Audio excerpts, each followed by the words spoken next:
The Ames Community School District serves more than 4,200 students and their families. We believe it's not too lofty a goal to focus our mission on making sure every one of our students learns. It's the only goal that matters to us.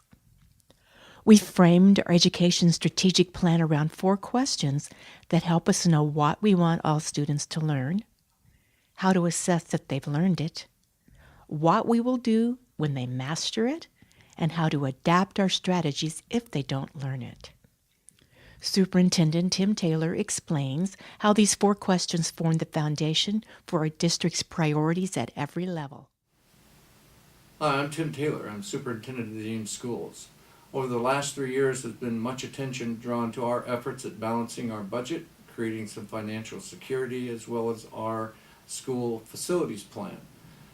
During that time and behind the scenes, there's been a tremendous amount of work done by our staff and our building principals in trying to create a laser-like focus on our educational plan, and that plan focuses on what schools are really commissioned to do, which is to provide teaching and learning for our students. That being said, I think you're going to see that over time that our classrooms are not the same classrooms that many of us went to school in. Our 21st century classrooms are much more engaged, there's much more activity, and even behind the scenes there is much more collaboration between staff and building principals and teachers themselves. It is still my belief that we have some tremendous teachers in our district. And the magic happens when those teachers have an opportunity to collaborate in our professional learning communities. The end result of this focus is to make sure that our students are college, career, and citizenship ready by the time they graduate from Ames High. Hi, I'm Mandy Ross, Associate Superintendent for the Ames Community School District. Here in Ames, our schools provide a variety of programs to meet the needs of every child, ranging from those students who need acceleration to those students who need extra time and support. In Ames, we are working to align our educational strategies with the Iowa Common Core. This means an increased emphasis for students to become critical thinkers and problem solvers. This is the reason that we provide our teachers and administrators with quality professional development to learn research-based practices, ensuring that all students meet or exceed district learning targets. We are proud of our quality staff, our awesome students, and our programs to meet the needs of those students. These factors set us apart from many districts here in the state of Iowa. The research-based practices Dr. Ross referenced include group and individual instruction. A glimpse into 2nd grade teacher Kelly Morgan's classroom shows how she engages students in the literacy instruction block at the elementary level. During the reading writing workshop, every week on Mondays, we go over our I can statements. And basically at each station, they have 4 stations. They have read to self, read to someone, work on writing, and word work. And each student has an I can statement.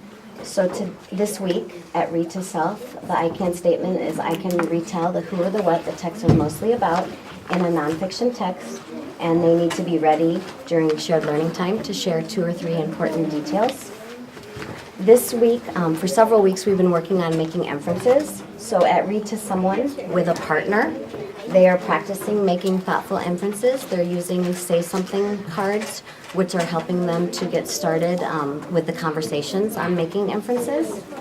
And at Work on Writing, this week they have been working on opinion writing. So they're editing or revising their opinion writing. And they are also, once they finish that, they're able to choose their own writing, and they're practicing editing and revising right now. And at Word Workstation, they are specifically learning, during these 2 days, they're specifically putting the word sort in order, and then they're creating sentences using their word patterns that they're working on for the week. As our teachers facilitate instruction, they perform observations and assessments at key times to gauge how well students are grasping all they're expected and capable of learning. Dan Andrews, our data and assessment coordinator, explains this assessment The process. most common one you're going to hear about is the benchmarking piece.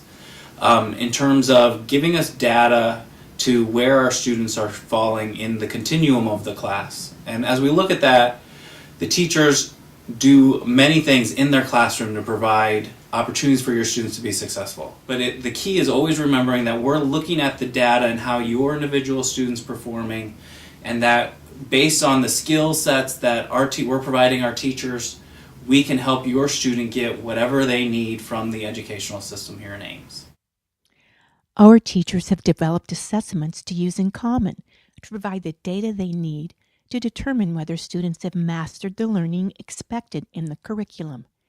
As Dr. Taylor said earlier, collaboration between principals and teachers is key to making decisions for adapting learning strategies. Similar to the way students learn in collaborative groups, our teachers collaborate in professional learning communities to develop assessments and strategies for responding to students' learning needs. The work of the professional learning communities allows teachers to share their knowledge and experience and adapt instruction to reteach when students haven't learned and to extend instruction for those students who have mastered the curriculum. The education plan provides clarity and focus throughout the Ames Community School District at every grade level, content area, and program. We're constantly improving what we do to make sure each student gains the knowledge, skills, and character to launch a lifetime of learning.